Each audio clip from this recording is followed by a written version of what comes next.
Hello and welcome to this Touch tutorial. Today we're going to be building a MIDI reactive music visualizer.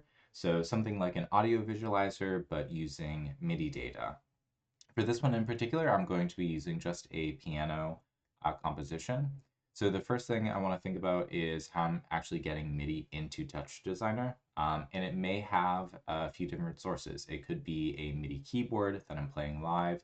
I could be piping it in from an external sequencer like Ableton or Logic, or as I am in this instance, I could be using a pre-recorded MIDI file. In any of those cases, I'm going to use a MIDI in chop. So I'm going to go ahead and just create one of those. Now, by default, the source is device, so I'm going to change that to file. It also loads up a default file. I'm going to change that to my file, which is this one right here. It's looking currently at channels 1 through 16. I only want it to look at channel 1. Under note, I have to know for this, the notes that correspond to the 88 keys on the keyboard are 22 through 109. I've also got this little control change hanging out here. I don't need that, so I'm just going to get rid of it. Okay. So now I have a MIDI file with all 88 channels or all 88 notes on the keyboard. And what this basically looks kind of like a piano roll, where each of these channels represents one of the notes.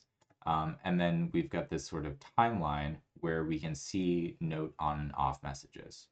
Now the MIDI in chop, it doesn't give you a way to play this back.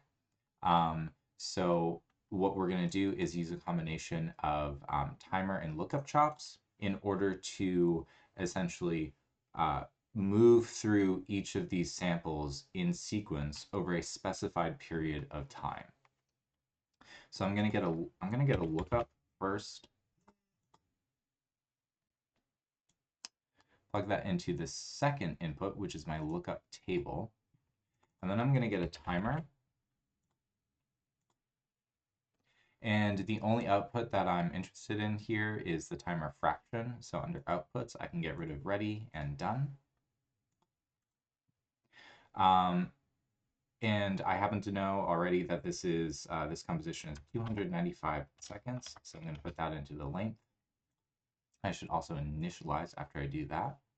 And then I can plug this into the first input of the lookup.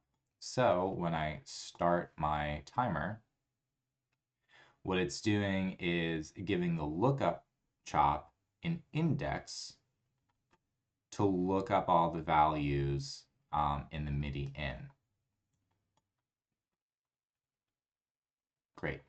A couple more things here under, let's see, note in my MIDI in. I'm going, for velocity, I'm going to change that to note amplitude so that I have velocity data. And then under timer, I'm going to turn on cycle and I'm going to turn off cycle limit. This way there, I just always have MIDI data being cranked out so that I've got something to work with and some sort of feedback of what's actually going on. Okay, next I want to get some audio in here. So I'm going to get my audio file in. And I'm going to change that again to my audio.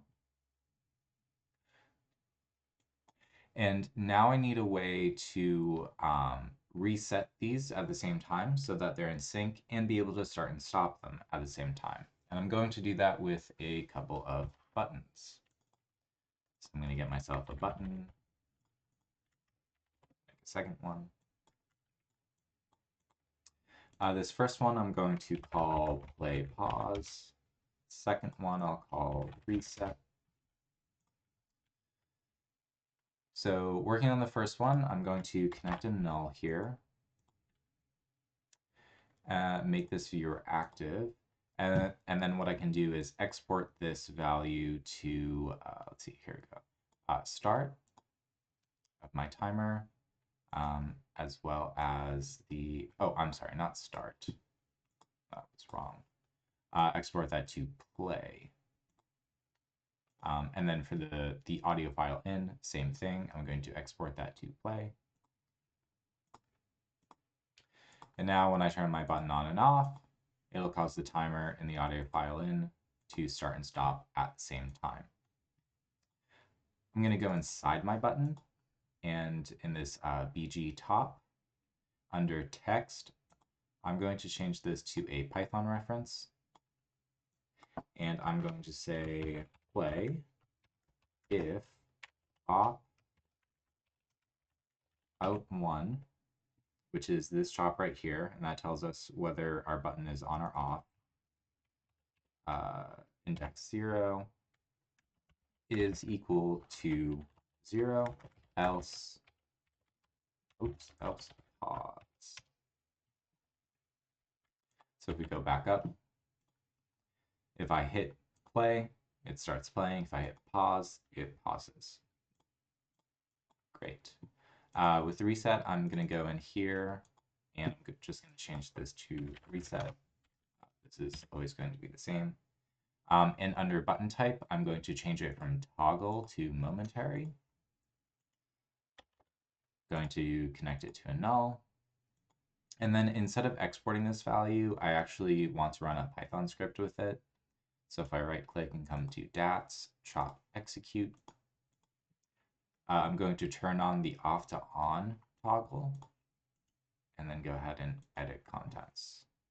If you're not very familiar with Python, don't worry, it's nothing complicated here. First, I'm going to go ahead and I'm just going to call out my timer. So I'm going to say timer equals op timer1.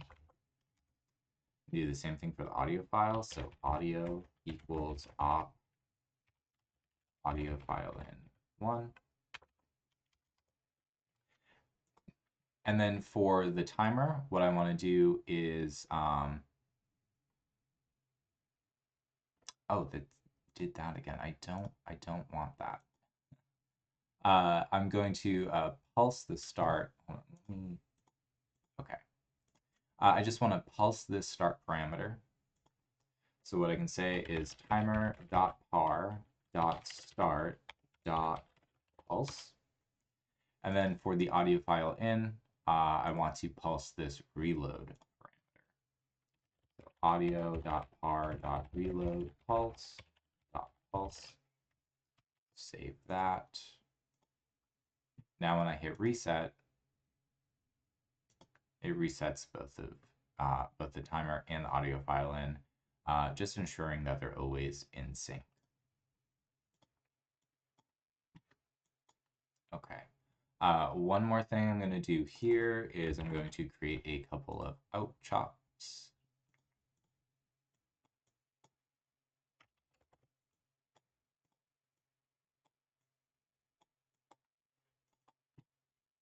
Going to create a container. I'll call this playback.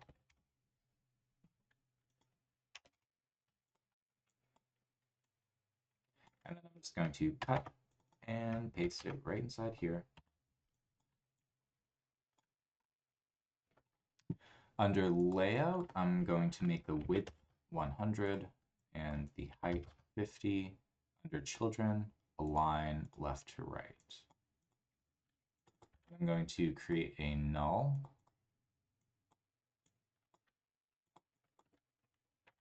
I'll call this piano MIDI. And then I'm going to create an audio device out.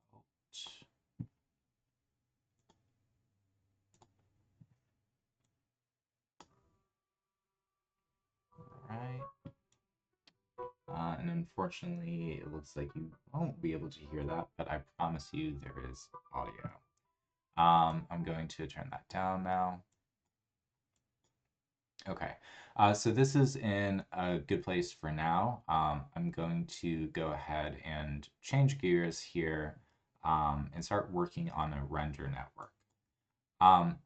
What I'm after with this is I essentially want a square or a rectangle that corresponds to each of the 88 notes or each of the 88 keys on a keyboard.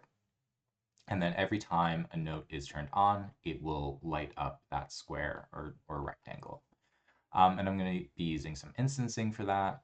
So I'm just going to kind of forget this for a second and move over here. I'm going to set up a geo. I'm also going to get a camera. In this case, I actually don't want a light. It's not going to need it. So I'll go ahead and create a render top.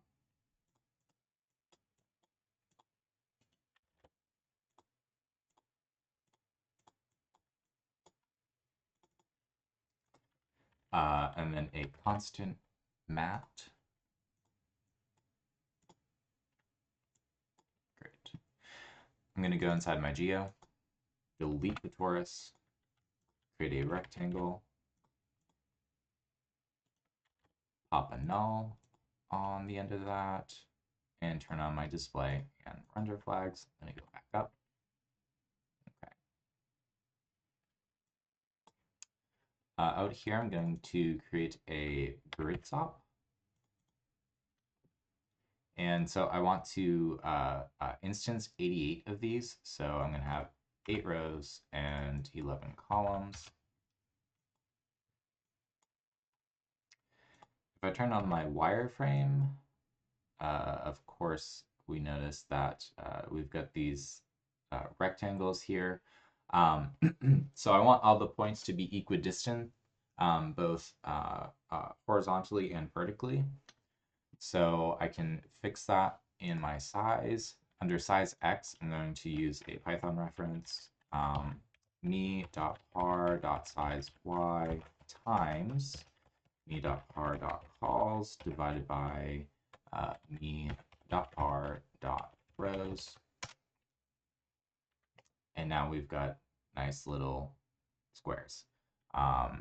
So horizontally, the distance here is the same as the distance vertically. Perfect. Going to connect a null to that. And then I can use a stop to chop.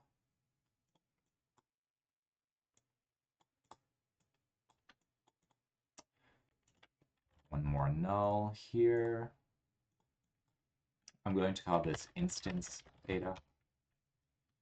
Under geo, under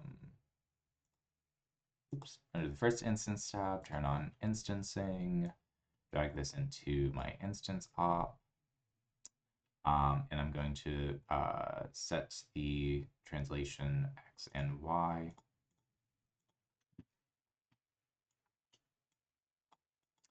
Really quickly, I know I'm going to be using this data to drive some more instance parameters. So I want that in my instance shop, and I'm just going to insert a merge so I can get some more data channels in there. And then, oh, okay. So these are overlapping, like each instance square is overlapping, and I want to fix that just for the size. So I'm going to split my screen, go inside my geo, and fix this really quickly.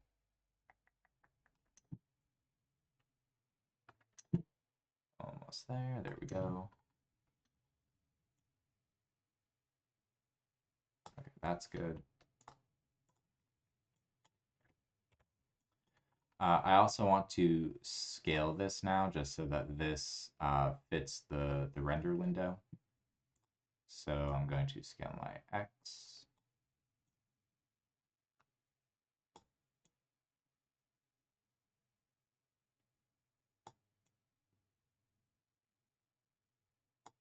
That's good. Scale Y. Happy with that for now.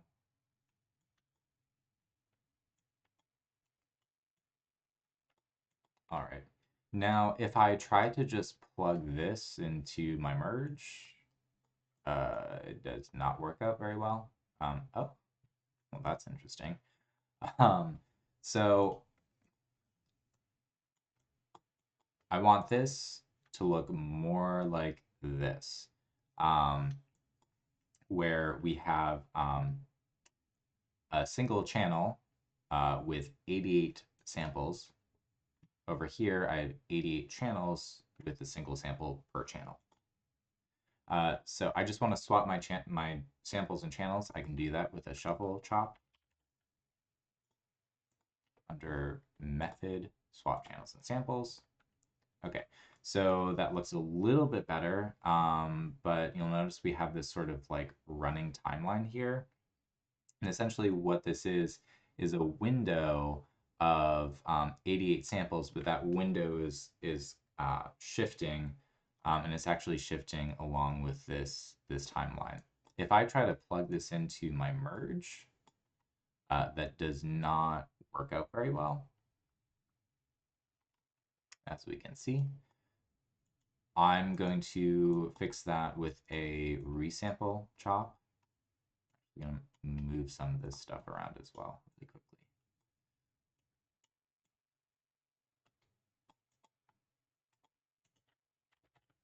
Let's get myself a resample, turn off time slicing, and then under method, it's going to be same rate, new interval. Unit values will be absolute. The units will be samples, and then my start is going to stay 0, end will be 87. And now we've got this constant window of 88 samples. I'm going to rename this as well to alpha. And now I can merge this. And then in the geo, under the second instancing tab, under color, we're going to use that to drive the alpha value. Okay, so what I've got is every time a note turns on, it increases the alpha of the square, causing it to light up. And that's a good place to be right now. But obviously, this can go much further. So I'm going to go ahead and start working on that. A little bit of housekeeping first, though. I don't want to see all of this. It's not necessary. It uses up processing power. So I'm just going to turn some of that off. The first thing that I want to think about changing is the fact that whenever we get a note on and off, I like this behavior for the most part, but I don't just want it to turn on and turn off. I want it to have a little bit more of a nuance. I want it to kind of, once it turns on, actually decay out. So essentially I want an ADSR envelope, and I can do that using a trigger chop. So I'm going to insert a trigger.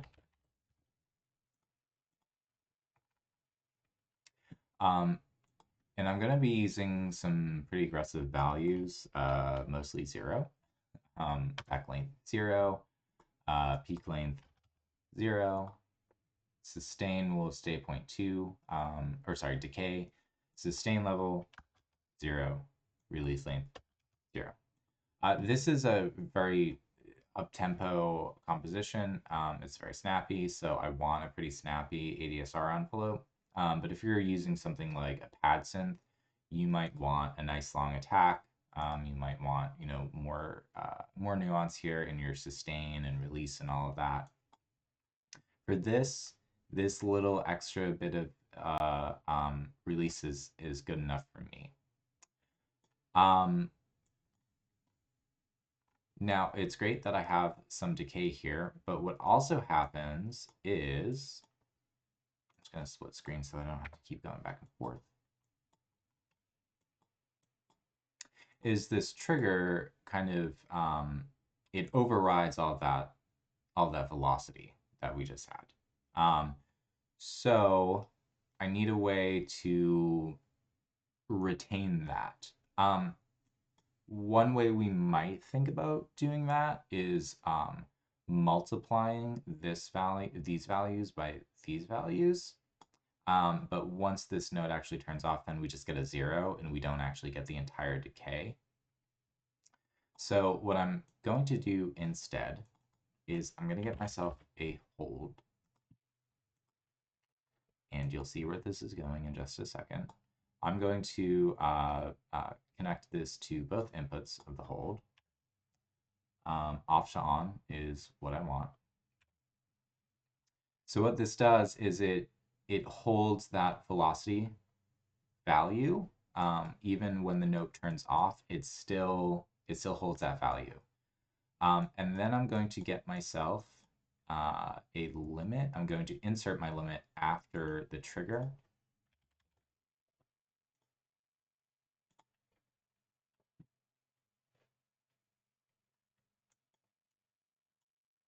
Make a little bit more right here. Limit type is going to be clamp. And then under maximum, I can say op, oops, hold one, and in brackets, me.chan index. Great. So now what it's doing is it's clamping the value or limiting the value to what is in here. And it's using the channel index. So, you know, index 5 here is looking at index 5 here and seeing what that maximum value is. And if I'm just going to go ahead and turn up the decay a little bit so we can see that that is working properly. And actually, you know what? I kind of like it. I'm going to leave it a little bit higher than I had before. Okay, I'm going to close this. Okay, so that's all well and good. That's kind of interesting. But again, we can certainly take this further. And one way is by compositing this over some video. So I'm going to get myself a movie file in. We're not going to composite over a banana. I'm going to go ahead and use this little psychedelic video from like the 60s. I'm going to trim it up just a little bit. I think it's something like 0.2. That was a little bit further than I wanted. 5.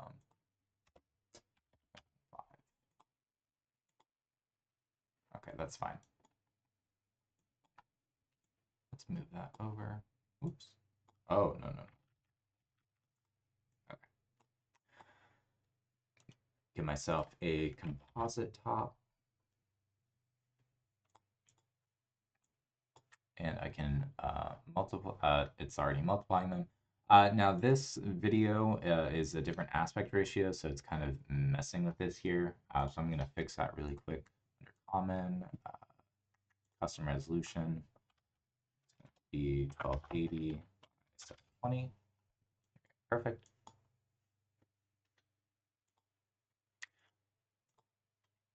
So that's a little bit more interesting.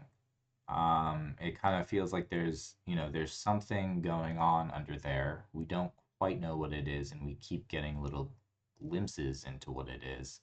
But it's, constantly moving around. That's interesting. I like that. But again, we can take this a little bit further. What I don't like is just how like linear and grid-like it is. So I kind of want to mess with that a bit. And I'm going to do that by using a display stop.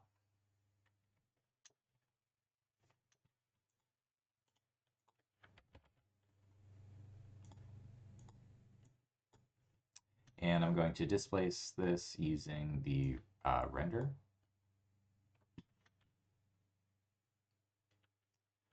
Source midpoint. Now I've already played around with these values a little bit, so I already know what I want.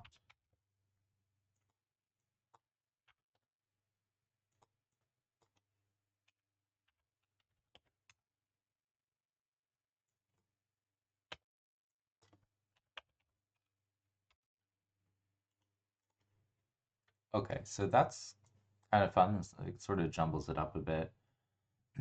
But what if we were to use, the video itself to displace this? And that I actually really like. I like both of these though. And I kind of want to switch back and forth between them at sort of like quasi random intervals. Something that is still based on the music, but is not predetermined. So what I'm going to do is I'm going to get myself a switch top. I'm going to connect the render into the in here, and then also the movie file in here, and then connect the switch into the displace. And then I need a way to sort of to drive this index. So what I'm going to do is I'm going to come over to my trigger. And actually, no, I'm sorry, not my trigger. It's actually going to be coming from the piano MIDI. So I'm going to get a select, is not a select.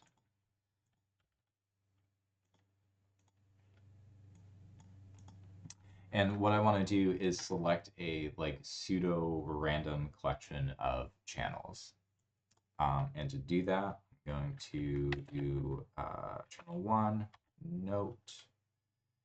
I'm going to put a pattern in here. It's going to be, let's see, 30 through 100:6.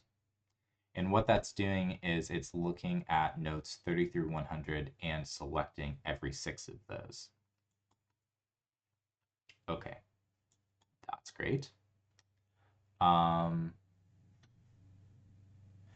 Then I'm going to connect this to a logic, combine channels, or. So what essentially is happening is every time at least one of these channels turns on, it'll trigger my logic. I'm just going to connect that to a null, and I'm going to call this switch top index. Make that viewer active so I can export this. There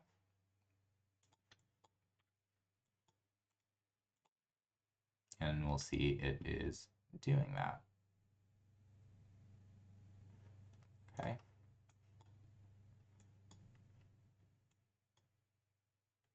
This video is a bit dark.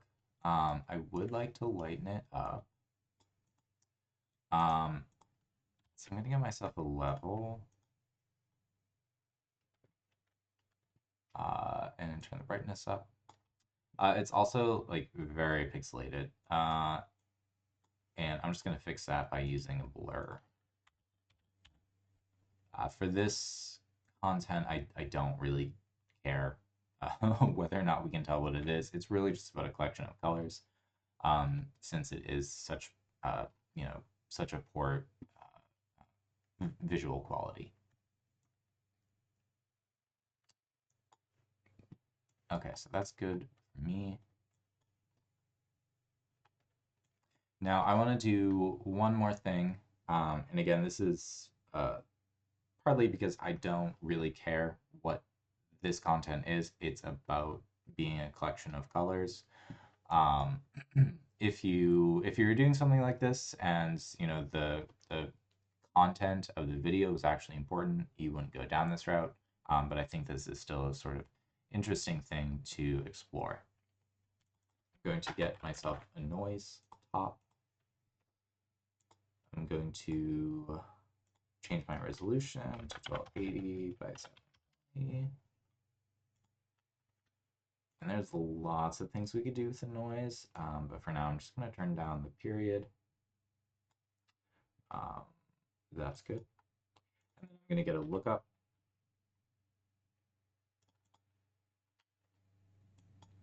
I'm going to plug my noise in up here and then plug in my video. Oh, I'm sorry. Wrong way. Noise into the second input, video into the first. There we go. Cool. I like that. And this is pretty bright, so I'm going to get rid of this level. And I'm going to replace this as the switch input.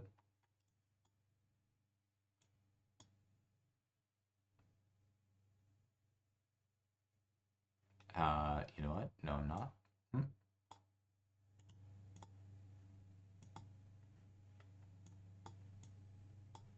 going to plug this into the there we go.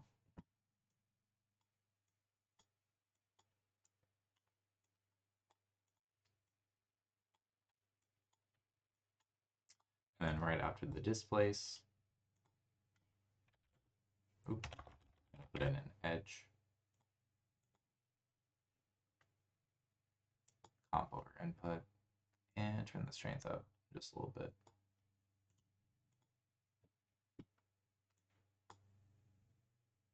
Okay, cool. Well, I mean, I like that. That's kind of interesting. This is a way, you know, to get some sort of visualization out of your MIDI data instead of just audio. I think this can be especially useful if, you know, instead of just a piano, you've got maybe a piano, you've also got some synthesizers, you've got drums, and you can create multiple iterations of this with different types of content or different types of video processing, and composite those things together and have some sort of music visualization that is a little bit more easy to control because it's not just based on audio data. You actually have that MIDI data. You can, you know, do some of that based on what actual notes you're using. You can even start to think about, you know, using pitch and harmony to make some decisions about what this media looks like. So yeah, I think there are a lot of ways you can go from here. All right. Well, thank you for watching.